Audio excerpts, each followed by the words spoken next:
Hello friends, life of Shri എന്ന എൻ്റെ YouTube ചാനലിലേക്ക് എല്ലാവർക്കും സ്വാഗതം.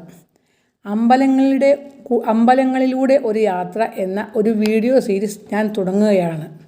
അതിലെ ഒന്നാമത്തെ വീഡിയോ എൻ്റെ സ്വന്തം നാട്ടിലെ അമ്പലം തന്നെ ആക്കട്ടെ. അതല്ലേ അതിൻ്റെ ഒരു ശരി.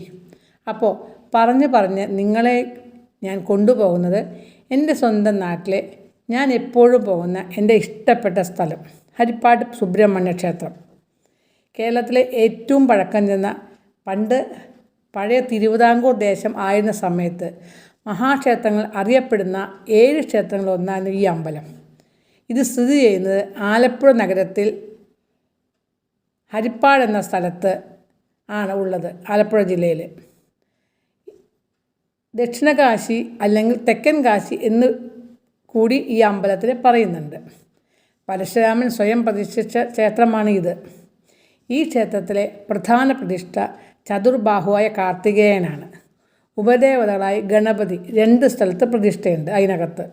പിന്നെ ദക്ഷിണാമൂർത്തി അതായത് ശിവൻ, കൃഷ്ണൻ തിരുവമ്പാടി കണ്ണൻ എന്ന് പറയും, അയ്യപ്പൻ എന്നിവരാണ്. കേരളത്തിലെ ഏറ്റവും വലിയ സുബ്രഹ്മണ്യ പ്രതിഷ്ഠയുള്ള വിഗ്രഹമാണ് ഇവിടെയുള്ളത്. ശൈവ വൈഷ്ണവ ഭാവങ്ങൾ കൂടി ഉണ്ട പ്രതിഷ്ഠയാണ് ഇത്.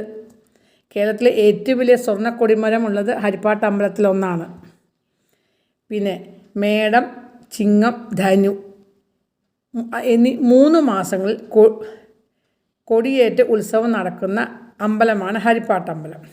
മേടം മാസത്തിൽ വിഷുവിന് കൊടിയേറി 10-ാം ഉദയം ദിവസം ആറാട്ടോടുകൂടി അവസാനിക്കുന്നു. അതാണ് പ്രധാനപ്പെട്ട ഉത്സവം. പിന്നെ ചിങ്ങം മാസത്തിൽ തിരുവോണ നാളിനും ധനുമാസത്തിൽ തിരുവാതിര നാളിനും ആറാട്ട് നടക്കുന്ന തരത്തിലെ ഉത്സവം വേറെ. ഈ 3 ഉത്സവം 10 ദിവസങ്ങളാണ് നടത്തുന്നത്.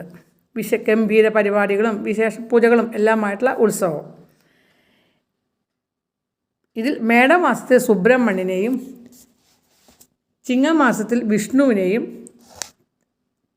പിന്നെ ധനുമാസത്തിൽ ശിവനെയും സങ്കല്പിച്ചാണ് പൂജകളെല്ലാം നടക്കുന്നത്.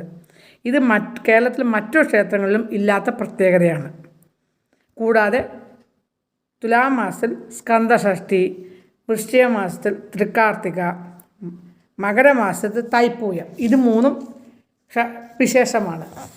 പിന്നെ പാലഭിഷേകം, പഞ്ചാമൃതം, ഭസ്മാഭിഷേകം, നാരങ്ങാമാല ചാർത്തൽ, തുലാപായസം, മുഴുക്കാപ്പ് എന്നിവയാണ് പ്രധാനപ്പെട്ട വഴിപാടുകൾ. അല്ലാതെ വേറെയും വഴിപാടുകളുണ്ട്.